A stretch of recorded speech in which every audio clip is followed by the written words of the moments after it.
जी हाँ, आपने सही वीडियो पे क्लिक किया है।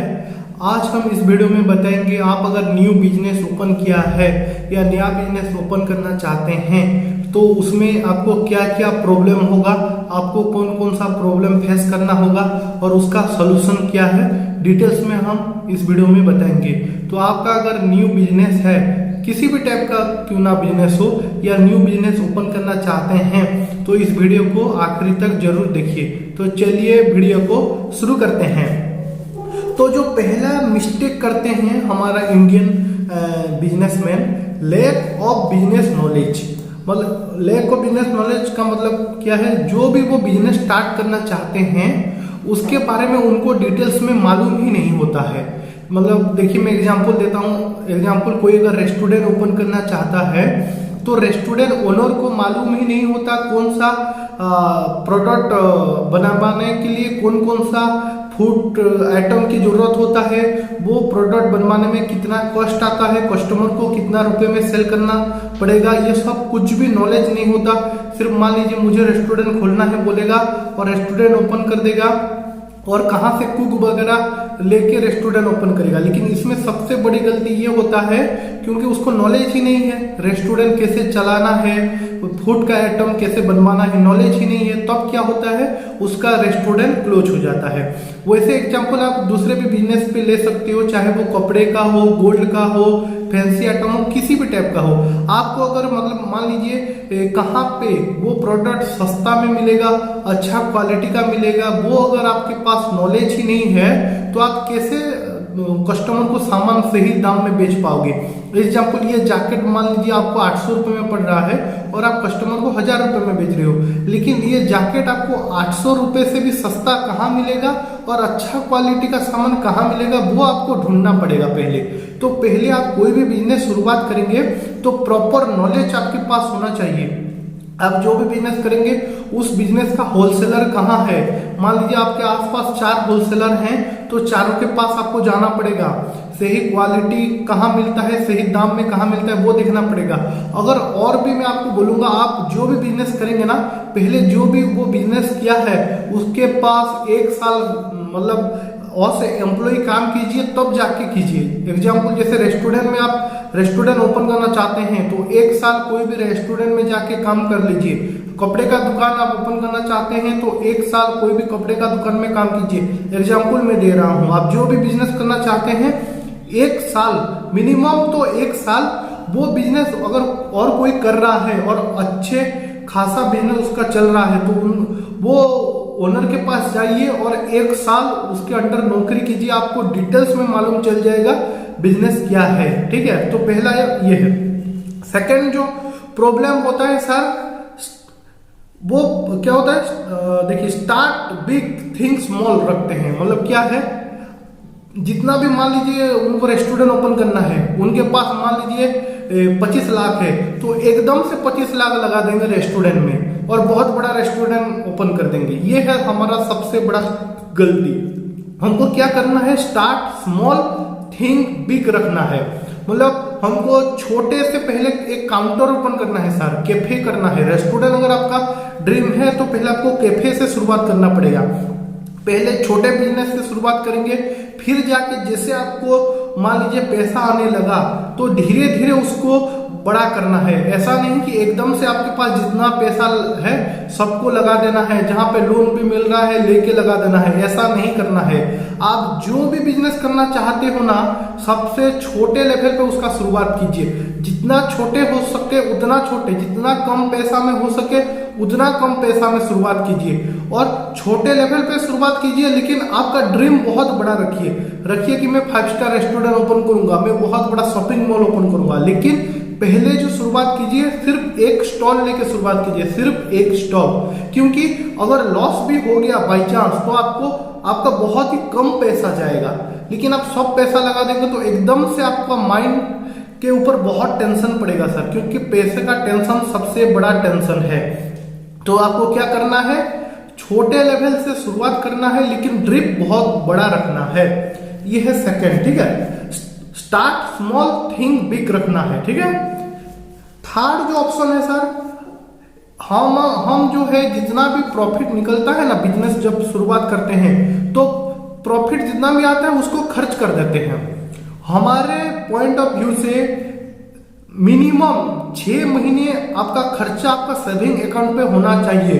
Hold money 6 month expenditure in your saving account. इसका मतलब मैं आपको बता देता हूं। एग्जाम्पल, आपका कैफे, मान लीजिए आप छोटे से शुरुआत किया, ठीक है, आपको मालूम चला कि आपका कैफे का पर मंथ का जो कॉस्ट आता है मान लीजिए 40,000 रुपया आ रहा है, ठीक है, या 50,000 में मान लेता हूं। उसका मान लीजिए आपको एम्प्लॉय रखना है, रेंट देना है, इलेक्ट्रिसिटी बिल, मतलब सभी खर्चा मिला के एग्जाम्पल में 50,000 लिया। तो क्या करना है, जैसे आप ये छोटे लेवल से शुरुआत करेंगे ना, तो आपके पास 50 इंटू 6, ठीक है, 3 लाख रुपया जब तक इनकम हो जाएगा उस इनकम को सेविंग बैंक अकाउंट पे रखना है।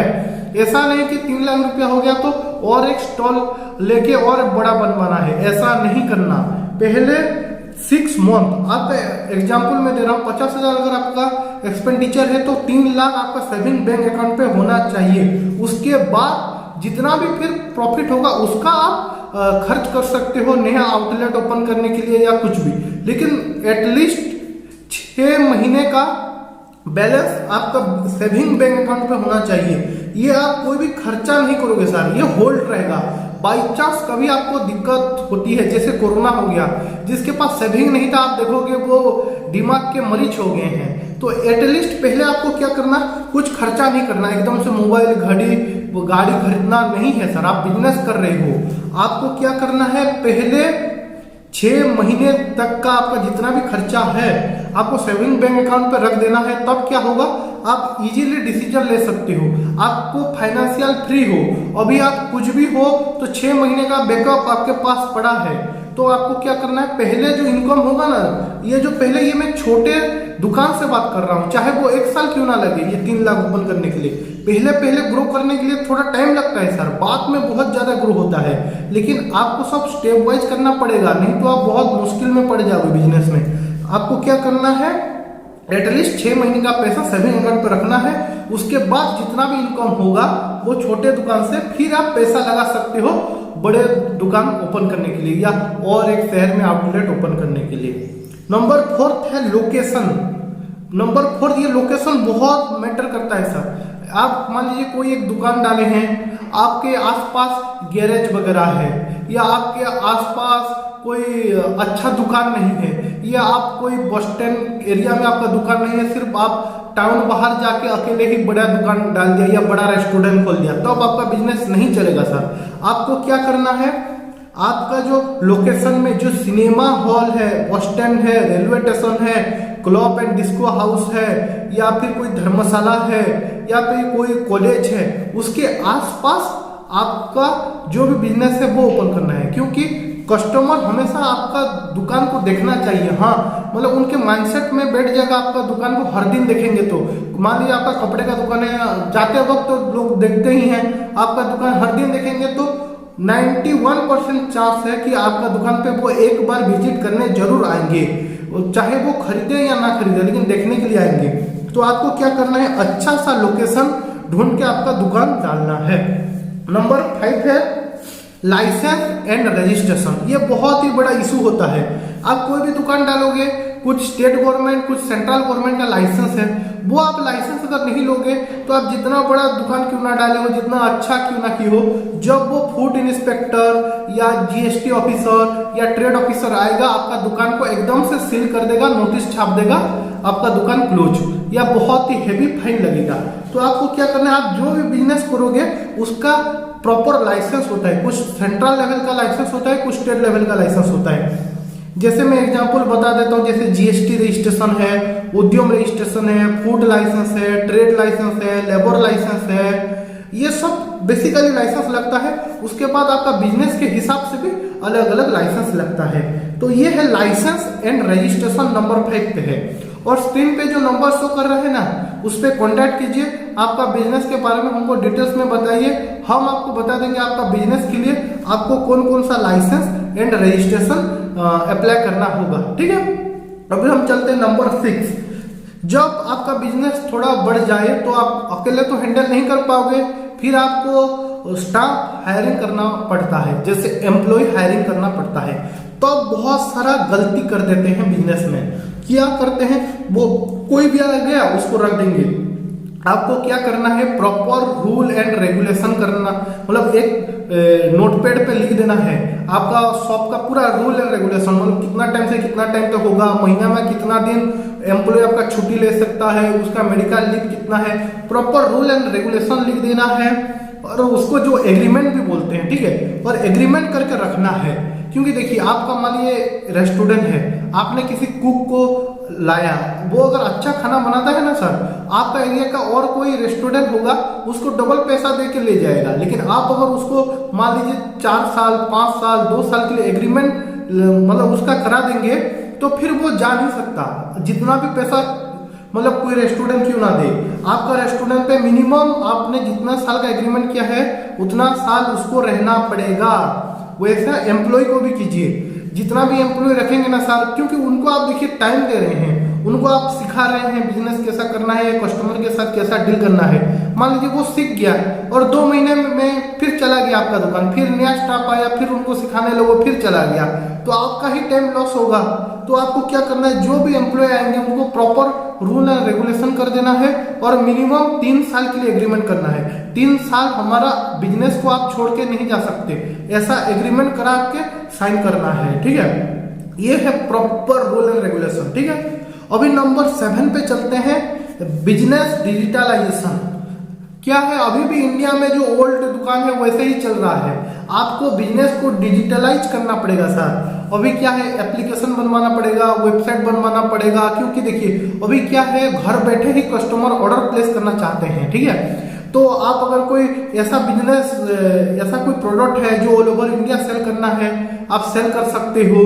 जैसे ये जैकेट है, आप दुकान में कितना सेल करोगे, आप अमेजोन पे डाल दो, फ्लिपकार्ट पे डाल दो, मीशो पे डाल दो, ऑल ओवर इंडिया से ऑर्डर आएगा सर। आप ऑल ओवर इंडिया को कैप्चर करने का सोचिए। आप अगर कोई फूड का आइटम बेच रहे हो तो आप जोमेटो, स्विगी, फूड पांडा के साथ पार्टनर कीजिए, ठीक है।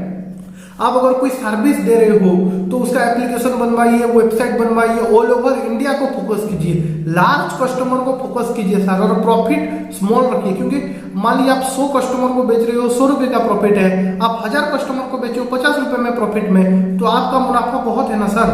तो आप क्या कीजिए, ऑल ओवर इंडिया को टारगेट कीजिए, नहीं तो बड़ा लेवल पे बिजनेस को सोचिए सर। सिर्फ आप दुकान डालेंगे, कितना लोग आपका दुकान पे आएंगे, आपको जाना पड़ेगा कस्टमर के पास। वो भी अगर आपको डिजिटलाइजेशन बिजनेस करना है तो स्क्रीन पे जो नंबर शो कर रहा है उस पर कॉन्टैक्ट कीजिए, हम आपको बता देंगे आपका कैसा डिजिटलाइजेशन आपका बिजनेस को करना है। आपको अगर अमेजोन, फ्लिपकार्ट, मीशो पे अगर आपका प्रोडक्ट हुआ तो हम कैसे सेल करना है वो बताएंगे, जोमेटो, स्विगी पे कैसे बेचना है फूड प्रोडक्ट को वो बताएंगे। नहीं तो अगर आपका खुद का एप्लीकेशन या वेबसाइट बनवाना है वो भी बता देंगे। डिटेल्स में आपका बिजनेस को डिजिटलाइजेशन करेंगे। उसके बाद अभी आप देखोगे पेटीएम, फोन पे, भारत पे वगैरह आ गया है, सभी अभी क्यूआर कोड से पेमेंट करना चाहते हैं, तो आपको प्रॉपर क्यूआर कोड रखना पड़ेगा। बिजनेस कर रहे हो तो बिजनेस का करंट बैंक अकाउंट ओपन करना पड़ेगा। आप सिर्फ नॉर्मल सेविंग बैंक अकाउंट से अभी स्टार्ट नहीं कर सकते, अभी बिजनेस का अकाउंट करोगे तो आपका ब्रांड वैल्यू बढ़ेगा, ठीक है। फिर नंबर 8 पे है कस्टमर रिव्यू। क्या होता है, मान लीजिए आपका कोई भी बिजनेस हो, आप अगर कस्टमर को रिव्यू नहीं मांगेंगे तो कस्टमर का ऐसा नहीं है कि मान लीजिए एग्जांपल आपका रेस्टोरेंट में खाना खाया और वो आके कंप्लेंट करेगा।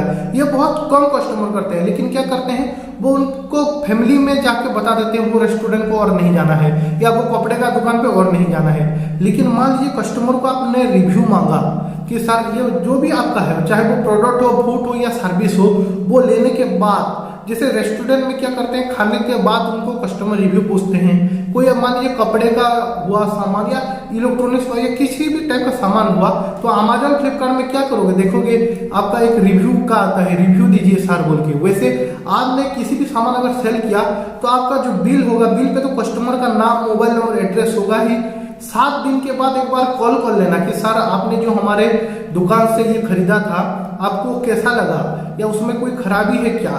क्योंकि ऐसा अगर पूछोगे तो दोबारा वो अगर कस्टमर कोई सामान खरीदना है तो आपका ही दुकान पे आएगा, क्योंकि सर कस्टमर के दिमाग पे रह जाता है हम उस दुकान से सामान खरीदे थे और वो हमको पूछ रहा था कि सामान कैसा है। जिसे अमेजोन फ्लिपकार्ट पर भी देखोगे, कस्टमर रिव्यू देख के ही हम सामान ऑर्डर करते हैं, वैसे ही आप कस्टमर को रिव्यू के लिए पूछिए सर, ठीक है। अभी ये नंबर 9 पे चलते हैं, believe in God and your hard work. ये क्या है सर? ये एक मैं ऐड किया हूं। आप बाकी तो 8 में बता दिया, ये आपके ऊपर है। और नंबर 9 है, सर आप कोई भी बिजनेस कर रहे हो, ऐसा नहीं है कि 2 महीना 1 साल में चल जाएगा। थोड़ा बिजनेस करने के लिए सब्र रखना पड़ता है, क्योंकि बिजनेस में टाइम लगता है सर। तो क्या आप गॉड पे बिलीव कीजिए, चाहे आप किसी भी धर्म का क्यों ना हो, आपका जो भी गॉड है उसके ऊपर प्रॉपर बिलीव कीजिए और हार्ड वर्क करते रहिए। ऐसा नहीं कि 2 महीना कर दिया, ये बिजनेस नहीं हो रहा है, छोड़ो इस बिजनेस को, दूसरे बिजनेस में कूद गया, ऐसा नहीं है सर। आपको मैक्सिमम 1 साल 2 साल देना पड़ेगा, तब जाके आपका बिजनेस धीरे धीरे ग्रो होगा। और बिजनेस क्या है, पहले 3 साल 4 साल 5 साल बहुत ही कम मात्रा में ग्रो होती है, 5 साल के बाद फिर रॉकेट हो जाती है सर। क्योंकि पहला कस्टमर आपका बनना बहुत मुश्किल होता है, पहला 100 कस्टमर आपका बिजनेस का लाना बहुत ही मुश्किल है। और 100 कस्टमर जैसे आ जाएगा, वो 100 कस्टमर को आप अगर अच्छे से हैंडल करोगे ना सर, वो 100 कस्टमर ही जाके और लोगों को बताएंगे, और कस्टमर और लोगों को बताएंगे। तो ये है, ठीक है। तो believe in God and your hard work, ठीक है। तो ये था मेरे हिसाब से बिजनेस में क्या क्या आप गलती कर रहे हैं या गलती करने का चांस है और उसको कैसे सुधारेंगे, इस वीडियो में मैं आपको प्रॉपर बताया हूं। अगर इसमें से कहां पर भी हमारा गलती है सर, तो कृपया कमेंट बॉक्स में बताइए, क्योंकि हम भी हमारा वीडियो को सुधार करेंगे। कहां पर भी हमने अगर गलत बोला है या किया है तो आप प्रॉपर बताइए। और कोई भी बिजनेस करना चाहता है तो इस वीडियो को जरूर उसको शेयर कर दीजिए। हमारा ये YouTube चैनल को जरूर सब्सक्राइब कीजिए। और नीचे कोई भी आपका सवाल है तो कमेंट बॉक्स पे लिखिए, हमारा टीम उसका रिप्लाई जरूर करेगी। और आपको अगर किसी भी टाइप का बिजनेस क्यों ना हो, आपको लाइसेंस या रजिस्ट्रेशन अप्लाई करना है या फिर आपका बिजनेस को डिजिटलाइजेशन करना है, तो स्क्रीन पे जो नंबर शो कर रहा है उस पर कॉन्टैक्ट कीजिए, हमारे टीम के साथ डिटेल्स में बातचीत कीजिए। और इस वीडियो को जरूर लाइक कीजिए, हमारा YouTube चैनल को सब्सक्राइब कीजिए, नीचे कमेंट कीजिए और इस वीडियो को ज्यादा से ज्यादा शेयर कीजिए। इस वीडियो में इतना ही, मिलते हैं अगले वीडियो में। नमस्कार।